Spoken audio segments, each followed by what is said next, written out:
बहुत समय पहले धर्मपुरी नाम का एक गांव हुआ करता था। उस गांव के पास एक बहुत ही खतरनाक और डरावना जंगल था। एक दिन कंचन और सुनैना नाम की दो सहेलियां उस जंगल से गुजर रही थी कि तभी अचानक रास्ते पर बड़े कांटे उन दोनों के पैरों में चुभ जाते हैं। अरे नहीं, मेरे पैरों से तो बहुत खून निकल रहा है। ये कैसी जिंदगी है हमारी। मामूली सैंडल खरीदने के लिए भी हमारे पास पैसे नहीं हैं। पता नहीं हमारी नसीब में क्या लिखा है। दोनों सहेलियां अपनी किस्मत को कोस रही थी कि तभी अचानक वहां बूढ़ी औरत आ जाती है। सुनो लड़कियों, तुम दोनों को दुखी होने की जरूरत नहीं है। मैं तुम्हारी मदद करने आई हूँ। उस बुढ़िया की बात सुनकर दोनों लड़कियां आश्चर्य से उसे देखने लगती हैं। तुम कौन हो और हमारी मदद क्यों करना चाहती हो? मैं कौन हूँ ये जानने की जरूरत नहीं है। बस इतना समझ लो कि आज से तुम्हारी जिंदगी के सारे दुख दूर हो जाएंगे। यहाँ से थोड़ी दूर एक जादुई कुआं है। उस कुएं के अंदर ढेर सारे सोने के लहंगे हैं। अगर तुम दोनों कुएं से अंदर उतरकर उन सोने के लहंगों को बाहर निकाल लो तो तुम्हारी गरीबी हमेशा के लिए दूर हो जाएगी। क्या कहा? जादुई कुआं? आपका दिमाग ठीक तो है ना दादी जी? क्या कह रही हो आप? जादुई कुएं के सोने के लहंगे? अगर तुम्हें यकीन नहीं आता तो इसी वक्त मेरे साथ चलो। अब मैं तो कहती हूँ हमें इस बुढ़िया के साथ चलकर देखना चाहिए। क्या पता ये सच बोल रही हो। वैसे भी इसके साथ जाने में हमारा कौन सा नुकसान है। फिर वो दोनों सहेलियां बुढ़िया के साथ जाने के लिए तैयार हो जाती हैं। फिर वो बुढ़िया दोनों को जंगल के बीचों बीच ले जाती है। वहाँ एक बहुत बड़ा कुआं मौजूद था जिसके अंदर से तेज रोशनी निकल रही थी। अरे, इस कुएं से तो तेज रोशनी निकल रही है। चलो कुएं के पास जाकर देखते हैं आखिर इसके अंदर सोने के लहंगे मौजूद है या नहीं। फिर दोनों सहेलियां कुएं के पास जाकर अंदर देखती हैं। उन्हें कुएं के अंदर ढेर सारे चमकदार सोने के लहंगे दिखाई देते हैं। दादी जी ने तो बिल्कुल सही कहा था, इसके अंदर ढेर सारे सोने के लहंगे हैं। हमें जल्दी से कुएं के अंदर उतरकर सारे लहंगे बाहर निकाल लेने चाहिए। हाँ, तुम ठीक कहती हो। इतने सारे सोने के लहंगे बेचकर तो हम दोनों अमीर बन जाएंगी।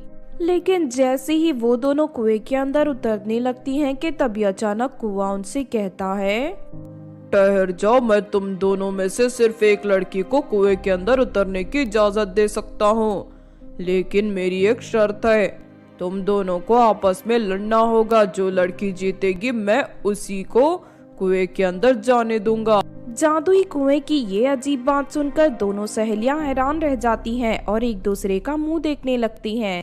सोच क्या रही हो? जादुई कुआं बिल्कुल ठीक कह रहा है। चलो जल्दी से आपस में लड़ना शुरू कर दो, वरना थोड़ी ही देर में अंधेरा हो जाएगा और ये कुआं जमीन के अंदर समा जाएगा।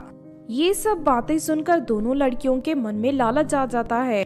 देख सुनैना, तू बहुत कमजोर है और मैं हट्टी कट्टी हूँ। मेरे हाथों की पिटाई तू बर्दाश्त नहीं कर पाएगी। तू अपनी हार मानकर चुपचाप यहाँ से चली जा और कुएं के सारे लहंगे मुझे लेने दे। कंचन की बात सुनकर सुनैना भड़क उठती है। अरे तू आखिर अपने आप को समझती क्या है? तू मुझे नहीं जानती। अपने एक ही मुक्के से तेरा मुंह तोड़ दूंगी। मोटी कहीं की, तू यहाँ से चली जा। कुएं के सारे लहंगे सिर्फ मेरे होंगे। इस तरह दोनों सहेलियों में बहस शुरू हो जाती है और वो दोनों एक दूसरे के बाल पकड़कर लड़ना शुरू कर देते हैं। तभी कंचन सुनैना को जमीन पर पटक देती है और पास में पड़ी लकड़ी से उस पर वार करने लगती है। ये देख सुनैना को बहुत गुस्सा आता है और जमीन से एक बड़ा पत्थर उठाकर कंचन के सर पर मार देती है। हाय, मर गई रे, इसने तो मेरा सर फोड़ दिया। अब मैं इसे नहीं छोड़ूंगी। उसके बाद कंचन सुनैना की चोटी पकड़कर उसे घसीटते हुए पास में मौजूद पेड़ के पास ले जाती है और उसकी चोटी पेड़ के डाल से बांध देती है। अब तू मेरे हाथों से नहीं बचेगी। तुझे मरने के बाद ही कुएं से मैं लहंगे बाहर निकाल पाऊंगी। तभी कंचन को उस बुढ़िया की कमर पर चाकू लटकता हुआ दिखाई देता है। कंचन फौरन बुढ़िया के कमर से चाकू निकालकर सुनैना पर वार करने लगती है। देखते ही देखते सुनैना खून से लथपथ हो जाती है और थोड़ी ही देर में वो दम तोड़ देती है। ये देख कंचन बहुत खुश होती है। मैंने इसे जान से मार दिया है, अब कुएं के सारे लहंगे मेरे हैं। उसके बाद कंचन खुश होकर कुएं के अंदर उतर जाती है और एक एक कर सारे सोने के लहंगे बाहर निकाल लेती है।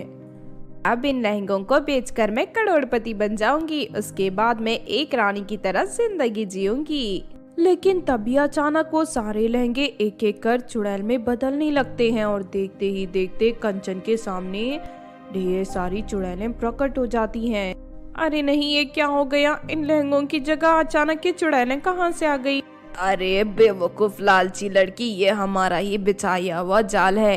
हम इसी तरह लालची लोगों को यहाँ लाकर उन्हें मार डालते हैं। तूने तो अपनी सहेली को मार दिया, अब हम तुझे मारकर खा जाएंगे। इतना कहते ही वो बुढ़िया भी एक चुड़ैल में बदल जाती है। उसके बाद वो बुढ़िया पेड़ पर लटक रही सुनैना की लाश को नीचे उतार लेती है और अपने नुकीले दांतों से काटकर उसे खाने लगती है। दूसरी तरफ कंचन अपनी जान बचाकर भागने की कोशिश करती है, लेकिन वहां मौजूद सभी चुड़ैलें उसे झपटकर पकड़ लेती हैं। उसके बाद चुड़ैलें कंचन को भी कुएं के अंदर ले जाकर उसके शरीर के ढेर सारे टुकड़े करके खा जाती हैं। इस तरह वो दोनों लालची लड़कियां लालच की वजह से अपनी जान गंवा देती हैं। तो आपने देखा दोस्तों भूतिया कुएं के जादुई लहंगों की कहानी।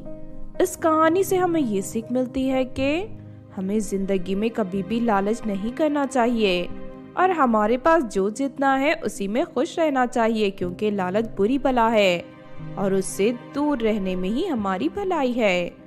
अगर ये कहानी आपको अच्छी लगी हो तो जरूर लाइक करें और हमारे चैनल को सब्सक्राइब भी कर लें। और हाँ दोस्तों, हमें कमेंट करके जरूर बताना कि आपको कहानी कैसी लगी।